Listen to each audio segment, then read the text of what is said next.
Remember this famous quote from the lovable and cuddly Nancy Pelosi from about 12 years ago? But we have to pass the bill so that you can find out what is in it. This was in reference to Obamacare. And Obamacare is significant for me because it's the only bill that I have ever read from beginning to end. It was 2,700 pages long. Here's the scary part. It was in outline form, hadn't even been fleshed out. So when Nancy said she hadn't read the bill, she was waiting on the fourth branch of government, the bureaucrats, to write this thing. They turned it over to her. She got it passed. The president signed it. And then it goes back to the fourth branch of government so they can actually flesh this thing out, add the paragraphs, explain how this thing is to work.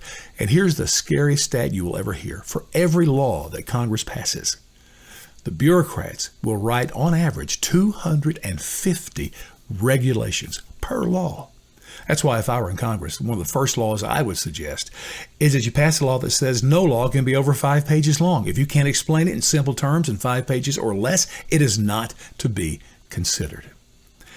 Listen, I went to the web this week trying to figure out how big is Obamacare now. Can't even find a complete copy at this point. Find big chunks of it, and it's incredible. I did find some people that said that it probably, if you could put it all together, would be in the neighborhood of 25,000 pages now. Let me just give you a picture of how big that is. Remember the Encyclopedia Britannica, those huge books in 32 volumes that sat beautifully on people's shelves?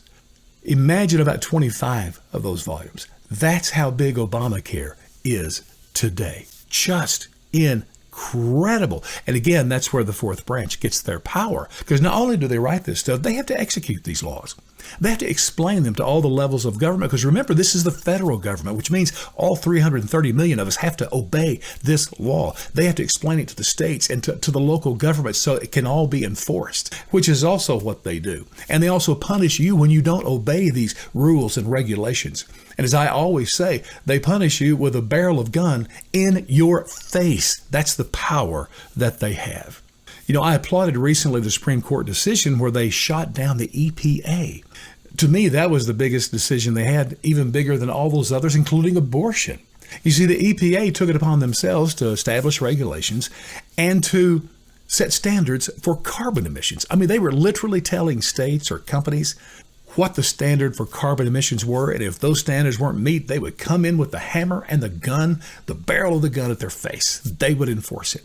Supreme Court shot that down. They said, wait a minute, that's the job of Congress. They're the ones that set the rules. And so that was a good decision. Give you another example that I hope will come up. The Security and Exchange Commission. So they govern all the big companies on Wall Street. Now, you've heard there's a high gas prices. Biden has complained against the oil companies. Let me say something in their favor.